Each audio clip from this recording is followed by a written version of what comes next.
water in this. I'm going to.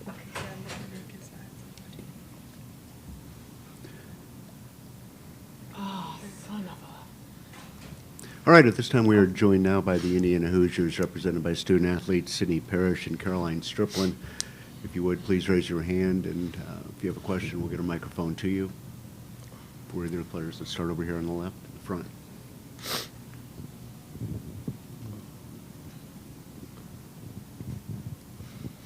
Sydney, I know South Carolina is a different team that they were last year, but what has been the conversation like that you guys have to do tomorrow to, obviously win? I think there's a few key things. Like you said, they are different from last year, but they still have they pride themselves on offensive rebounding and having second chance opportunities. I think they lead the country also in transition play, and they're really quick down the court. So just trying to get matched up as fast as possible, making sure we box out and limit those second chance possessions. So the third row on the right. Anna.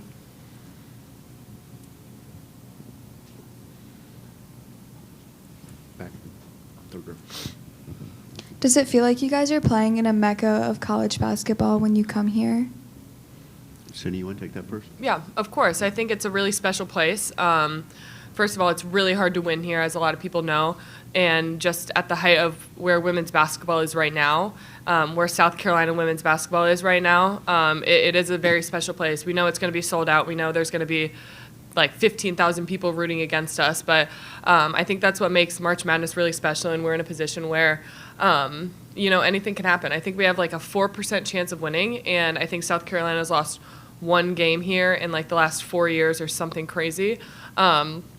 But this is like the moments we grew up wanting, like we grow up watching March Madness, is watching upsets, and we're put in a position where we have the potential to beat a team that also ended our season last year. Caroline? Yeah, it's definitely a huge opportunity for us to play here. We've known that since the moment our name was called, but we've also had a lot of games, I feel like, that have prepared us for this moment. The Big Ten, we were on the road at a lot of huge crowds. One that comes to mind is Iowa. Even like Michigan State brought like just the loudest crowd that I felt like of the whole season. So it's going to be a great opportunity to play at their place. The fans are going to bring a lot of energy, and we're going to try to quiet them as much as we can. Let's go in the front row right here. To the right. For both of you, you've taken different paths to get here at Indiana. What has your time in an Indiana uniform meant to you, and what do you want fans to remember you by? Caroline, would you take that first? Yeah. It's really meant a lot. I am just extremely thankful to be able to have finished my career here. Coach Moren allowing me to step into the starting lineup was just really special, and I'm really grateful to just put on the uniform that so many people have paved the way to, help get back to this March Madness stage. I feel like is really special, and it means everything. I'm really thankful that I've been able to play with players like Sid and everyone on my specific team, but it really means a lot for all the people that have paved the way. Cindy? I don't know if I can put into words what it's meant to be able to come and play for Indiana after transferring. It's like I came home to play in front of family, friends, so many amazing people. Like Caro said, the players that paved the way before us, they're the ones that have done, the work to make IU women's basketball be one of the powerhouses that continually comes back to the NCAA tournament, and that's really special to be a part of as well. But it's just so special to be able to represent my home state, play for a coach like Coach Moren, and I think that's a big reason why you want to play so far into the tournament, because I don't want it to be my last time putting on the Indiana jersey. Go over to the left. Sydney, I know you said it's a different South Carolina team from last year, but does playing them as close as you did last year, is there anything y'all can take away from that experience headed into this game? Of course. I think it gives us a little bit of motivation. I think this is when we got the seeding and knowing that our second game would be against South Carolina, it gave us a little bit of hope knowing that we did play them so closely last year. Obviously, we were down big going into the second half, but it showed our character and how we prepared, and we didn't take our foot off the gas coming into the second half, and we didn't let up. But just watching some of the film from last year as well, we obviously did, because South Carolina does have a lot of the same players, and some of their bench players from last year are now big number players this year. So just looking back at the film is definitely going to help us. Go ahead, on the right. Sydney, how does it feel? What type of emotions are you experiencing knowing that you're facing one of your best friends for a second straight year, knowing that at the end of the day, one of you guys is going to end the other's college career? Well, that's sad to think about, but I didn't really think about it that way. But if we do put it in that way, one of our careers is going to end at the end of the buzzer tomorrow. And just thinking back, like the moment we stepped foot on campus as freshmen, we were 18-year-olds who had no idea what anything about college basketball was. We didn't know what we were doing coming into college during COVID. We had no idea what wildfires were in the Pacific Northwest.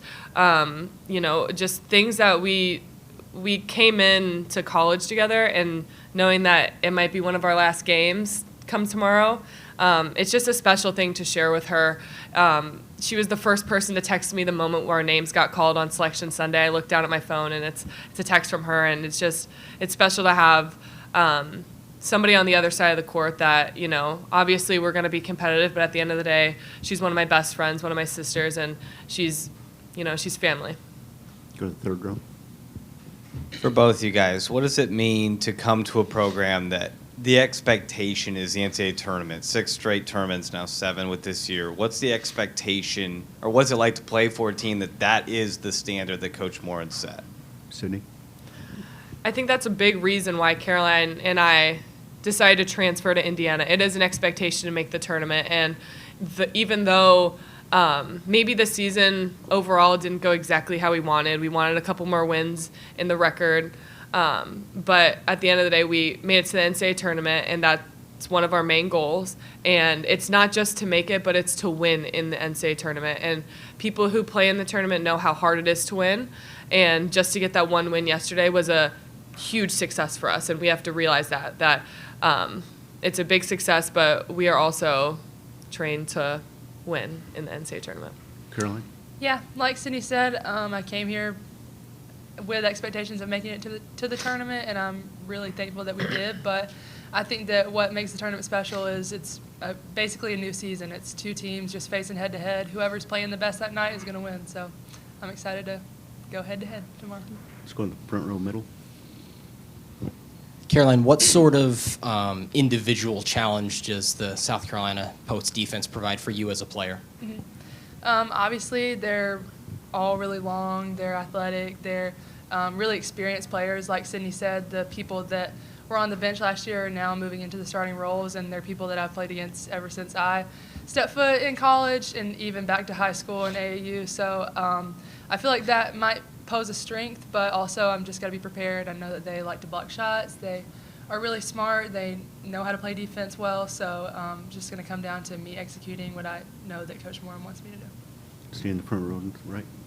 For both of you, again, as seniors who have experience in the NCAA tournament already, how have you been able to help your younger teammates who may not have seen time in the tournament so far? Karoline? Yeah, I think that we knew coming in that it was kind of preached that it's really hard to get into the tournament. So I think that everybody had a mindset of gratitude, and we were all just really locked in, focused in practice. And I think that it takes everyone to win a game, and we just really have harped on that. The coaches have harped on that, and I think that it starts from there. Yeah, same with what Karo said. Like, you have to have confidence when you come into this tournament, or else you will lose. And so just knowing that, we've prepared for this moment. I think especially this game, like almost our entire team has played against South Carolina, and we have the strength of Caroline. She's played them the last 4 years. So that's really special to have as well, especially because one of their strengths is their interior. So just knowing that Caroline has had that experience as well definitely helps. Go in the front. For both of you, I asked Teri a similar question yesterday of just kind of the ups and downs you guys had during the season. From your guys' perspective, in what ways did you guys evolve as a team to kind of get you to this point, playing some of your best basketball in the last couple of weeks? Sydney? Yeah, I don't think that anyone in the media would have had us playing in the NCAA tournament or winning a game in the NCAA tournament right after we lost to Butler in, I think it was like November. So I think that just kind of shows our growth. You know, it took us a little while to get to where we are, but we are playing our best basketball right now, and it just took us a minute to mesh together and figure out how people play. You know, we had Shay and Kara as transfers coming in, and just figuring that out took us a minute. But at the end of the day, it doesn't matter how you play in November. It's how you're playing in March, and we won yesterday in March, and not a lot of people can say that. Karoline? Yeah, I think that, like we both touched on, it's really hard to win, period. I think that this year it was really evident with the Big Ten schedule. We were having to, you know, go head-to-head with the best players in the nation every night, and I think that will pose any team a threat that makes you have an up-and-down season. So I think that we all just kind of had to shake off a few games, and it's really great that we're all clicking right now, and I'm excited to see what we do tomorrow. Mm-hmm. We do have a question on Zoom from Seth Toe. Seth? Yeah, Sydney, it struck me before, you know, what you said about, you know, how these are moments you grow up watching, moments you grow up wanting, kind of, you know, thinking in that way, but maybe bigger picture for you. Like, growing up, did you ever picture yourself having a career playing at Indiana like the one you've had? Like, what would younger Sydney have said about the player who's put the IU uniform on the last 3 years? She would just be so proud of where I'm standing today. You know, I think it's a big deal that you're playing in the tournament, but just like you see these press conference interviews when you're younger, you know, pictures of like with the March Madness behind you, sitting with a microphone. It's just like, it's everything a little girl from Indiana would dream of. And when I was younger, no, I wouldn't have said Indiana was even in March Madness. Of course the men, but not the women at all. And I didn't think I would be in an IU uniform. No, I didn't think I'd be playing in March Madness. But, you know, you have to dream big when you're younger, and this is just something that I've always dreamed of. And I just never want to take that IU uniform off, so that's going to be a big motivation for me coming tomorrow. Anything else for the student athletes? Pete, go ahead. Hey there, if you don't mind. I walked in a little late. I hope you didn't answer this already. But having played South Carolina last year, what do you see? Do you see much difference in them from on tape from what you played in person a year ago? Sydney? Yes. They're different. They have their similarities. I think they never go away from their transition offense, their offensive rebounding, but without a 6'7" kid in there with Camilla last year and Ashlyn Watkins, unfortunately, being injured at the beginning of this year, that definitely helps us. Though we're not as tall as they are, I think that we have the strength of maybe trying to play a little bit smarter than them, and knowing when to pick and choose, when to double, when to help off certain people, when to push the ball and try to play fast, and when to try and tempo it down a little bit. But they are different, which helps us, but we also have to know that we only lost them by 2 points last year. Karoline? Well, I guess I would say a little bit of the same. I think we lost by 1 point, if you guys remember that game at all. But, yeah, it's definitely, I wouldn't say easier to guard their post players at all this year, but the height advantage definitely gives us a little bit more room to run some of our stuff that we normally do. And I think, like Sydney said, we're just going to have to go in and understand the game plan and execute, and I think that that's going to help us against them. Any other questions? All right, thank you all. Good Thank luck you. tomorrow.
All right, we're joined now by Indiana head coach Teri Moren. If you would, please raise your hand, and we'll get a microphone to you for questions for Coach Moren. Pete, go ahead on the left. Hey, Terry. Morning, or good afternoon. Right. What, I mean, you probably looked at a bunch of South Carolina film last night. What's different about them than the team you played a year ago? Well, they don't have that big kid on the inside, Cardoso. So it's probably the biggest difference, right, when you're preparing for a team that has, such a big piece on the inside, and how you're going to guard her and the different coverages that you have to plan for. And so that's the biggest difference. They're still outstanding in their transition offense. I think one of the biggest differences from a year ago is I'm not sure that we've ever seen a bench that scores more than the starting five, and that their two leading scorers come off the bench. That's pretty unique. And so that's what pops out is the difference, in terms of what they bring off the bench and how, they can score the ball in so many different ways. But last year, we spent an awful long time trying to figure out how we were going to guard their five. Go to the right. Terry, that's exactly what I was going to ask about, was the bench. Just when a bench is that potent and the two leading scorers come off the bench, does that make you maybe second think or have to consider how you are going to maybe change your rotations for a game like this? Nah, I don't know that our rotation changes. Our coverages, could possibly change in terms of, how we may guard Joyce Edwards might be different than how we would guard Sanaya Fagan, But I don't think anything changes in terms of, rotations. They're all, like I said,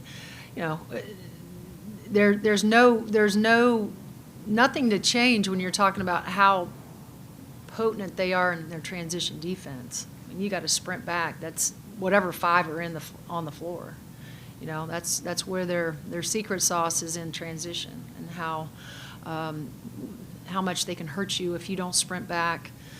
We call it build a wall, but show bodies to all those pieces that want to try to get downhill and try to get to the rim. And so, nothing changes in terms of rotation. Strategy may change, and like I said, maybe how we, guard a ball coverage, or if they throw the ball inside, how we may want to handle that. Go to the third row, Anna. Where do you think South Carolina fits in terms of historical basketball programs like Tennessee, UConn, and Stanford? Well, I mean, you can't talk about the other ones that you mentioned without mentioning South Carolina and what they've been able to accomplish here. And so, right now, historically, in the last 10 years, I mean, they've been one of the best programs in our sport. But I think they've also raised the bar for everybody else. That it's no longer UConn, it's no longer Tennessee. Now you're talking about South Carolina. Now we're talking about some teams in the Big Ten with USC and UCLA. That we're all trying to build traditions, at our respective institutions, and so it's just, again, the parity in our game is at an all-time high. We're all trying to, build programs that we can and be able to sustain the success that we all, enjoyed. It's been impressive, what Dawn and her staff have been able to accomplish here. Go to the left. You had two players up here who played South Carolina down to the wire and had heartbreaking losses last year, and a lot of the players on your team experienced that last season. Right. Do you sense any bit of extra motivation from them, understanding that this is an opportunity to be able to finish, quote unquote? Yeah, again, we're motivated because we're in this tournament, but I will say that I think our group,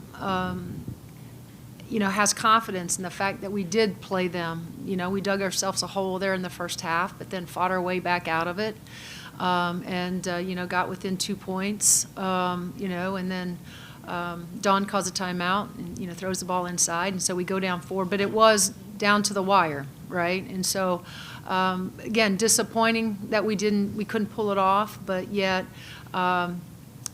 gave us some confidence knowing that although both teams are different, that we have been able to play, with a team like South Carolina, and so I'm hopeful that these guys have the confidence, but the belief that when we do. As I said yesterday, when our assists are high, our turnovers are low, and we're rock solid defensively, I think we can play with anybody. Front row. Coach, your seniors have all come through different paths to get to Indiana and to get to this point. What have they meant to you, and what have they meant to this program? Well, again, I've said this about Sid Parrish. It's great that she found her way back to Indiana, after she left and went out to the West Coast, and then found her way back. An Indiana kid coming back home was really important. I think about Strip, who's just joined us for a year, but how quickly, she came in and just, was seamless, the transition, and what a blessing she's been, having her in our program. And then, Chloe's just been a fifth-year kid for us that has endured the process of going from not playing a whole lot, as a freshman and maybe a sophomore because she was behind some really great guards in our program, but believed in us, believed in our process for her. Those kids don't exist anymore, when they don't, get the immediate satisfaction of playing time. A lot of those kids get into the portal and want to leave, but Chloe was never about that. She knew that Indiana was the best place for her and that we can develop her. And she's become one of the all-time greats, inside of our program, but she's also one of the all-time greats defensively that we've seen in our conference. And so all of them have meant different things, to our team, but they've been a pleasure to coach, and whether they were here 5 years, whether they've been here 3 years, or whether they've been here 1 year, they've made an impact in our program. Third row. With Sydney going up against her former teammate, Tahina Papau, what do you see when you see former teammates play each other, especially in high-stakes games? I don't know that I see anything different. I mean, they're both competitors. I think they're friends off the floor, which typically happens, right, when you've played together at, respective institutions or other universities. I think there's a friendship there. But I think both Sid and Pau would tell you that when the ball goes up, right, the stakes are a little higher, and it's different. It's a different. You set aside that friendship. It's just the competitiveness that they both, I think, have. I think they are both looking at this as how can I just help our team, help my team be successful. Other questions? Got one here in the front.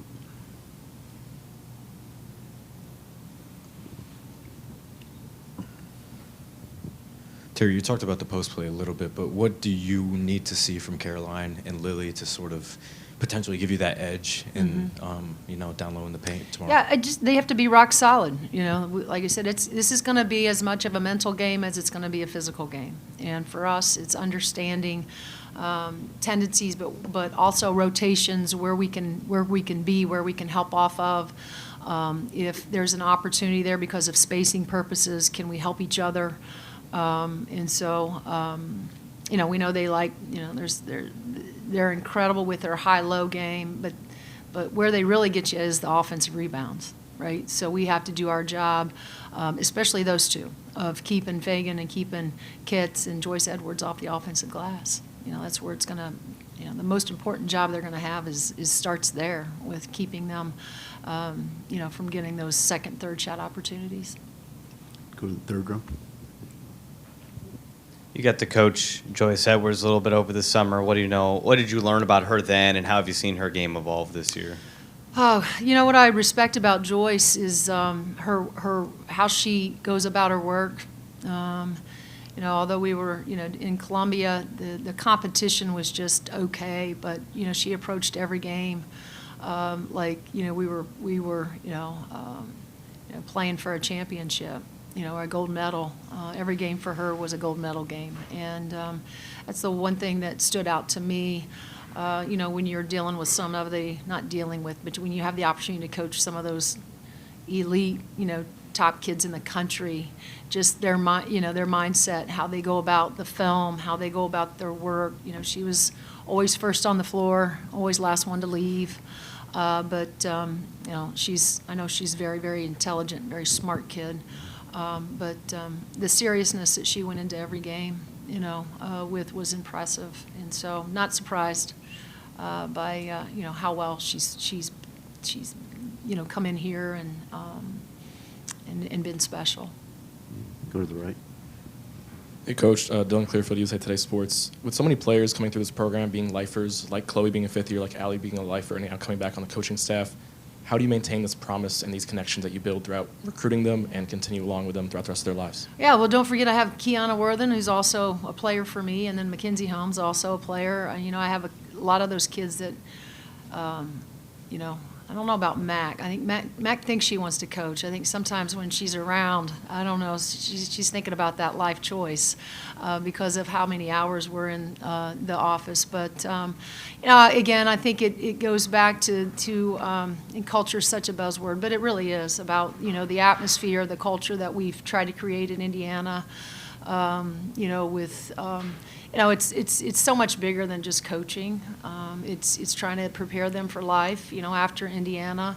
But we have been fortunate enough that, we have players that have, former players, that have wanted to get into this great game. And what's special about having those guys as part of our staff now is they understand that they were part of the foundation, right? The part of the build. And how hard it is to win, how hard it is to win. And I think they're great reminders to our players now, the young guys that come in about what that looks like, the work piece, and how, we call it a lifestyle of being in Indiana is that you're going to be in the gym outside of those practice hours. But you're also going to be about each other.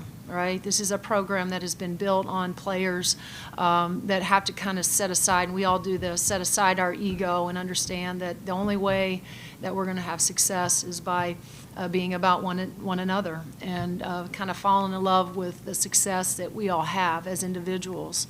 And, it's great to have them back, but what I found is there's a lot of, one of the things about being able to have this job and sit in this seat is that you hope that when your players leave, they walk away with a ton of stories and great experiences, which they've all had. I'm just finding out about some of those stories, though, now when they're up in that office space, the things that really did happen on some of those road trips, right? And so, but it's all great stories of, Key was just reminding me the other day when I kicked her out of practice. I don't even remember that, but she remembers that, right? We got a good laugh out of it. But she'll tell you, I got kicked out probably because I wasn't, living up to the standard of what it's about to be at Indiana, and that's the work, that's the focus, day in and day out. But the stories are what I like. When I sit in there and we laugh about things that have happened, and they can still go back and talk about them, right? Now feel comfortable enough to share them with me. That's what I love. And so that's probably been my favorite part about having them back. But also there's a seriousness about, and I think there's a responsibility when you build something, you want to see it, be sustained.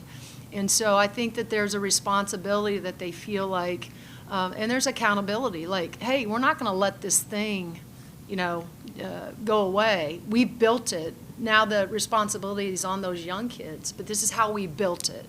And now we expect you guys to come in here and do the same stuff that we did day in and day out to help us sustain such a great program. Let's go to the right.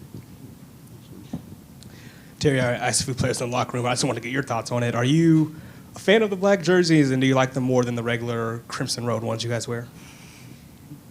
There's some things that you just, it's just like their music selection, right? I'm old. So I don't care about, what they like to listen to. I want to listen to, hard 80s and, some different types of genres of music. And so they want to listen to rap, that's cool. They love the black jerseys. If they want to play in black jerseys, we'll play in black jerseys.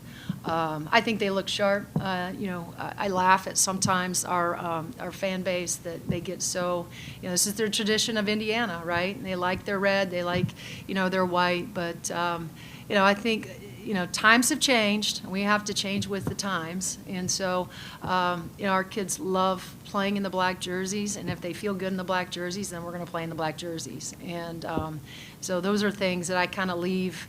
Not every decision up to them, but there's things that I will leave some decisions up to them. And if they want to play in black jerseys, then we'll play in black jerseys. I think they look sharp, though. Excuse me. Last question goes to Seth Toe. Seth? Yeah, Terry, it's funny that you were talking so much about your staff and the coaches down the bench with you. I was going to ask about that, too. I know it's been a challenging season with all the ups and downs you guys have had this year, and we've asked a lot about, how the players kind of battled all that. But how do you feel like your staff has handled all those challenges this year, with some of those young pieces that are in their first or second year of coaching? Just how do you feel like your staff has handled all the challenges this year? I think they've done a terrific job, Here's what we know. Success is not a straight line, as much as we like it to be. It's not. That's not real life. And so there have been some really, hard moments of trying to figure out, but it's also made us better. We've had to go back and try to figure out how to be better coaches. We've had to be better at our preparation and take a step back to how our kids learn in the best way that they learn. And so I think that, with any adversity, look, there's always lessons to be learned in all of that. There's hard lessons that you learn from losses. I don't look at it as a loss. I look at it as an opportunity to grow and get better. And I think our staff does that too. It's like, there's no pointing fingers. There's no blame in all this. It's like, how can we get better and how can we be better, for our players? And I will say this, our players have grown throughout the season, and I think our staff, our young staff, has grown throughout the season. I've grown throughout the season as well, and that's what you want, right? If they want a long career in this coaching business, then they got to learn that you don't win them all, right? And so you got to figure out how to balance the two. That there's going to be some tough stretches where you got to go back and you got to figure out and look at yourself first and self-evaluate and make sure that you're doing what you need to do in order to give your team the best opportunity to be successful. So. Thank you, Coach. Yep. Thank you, guys.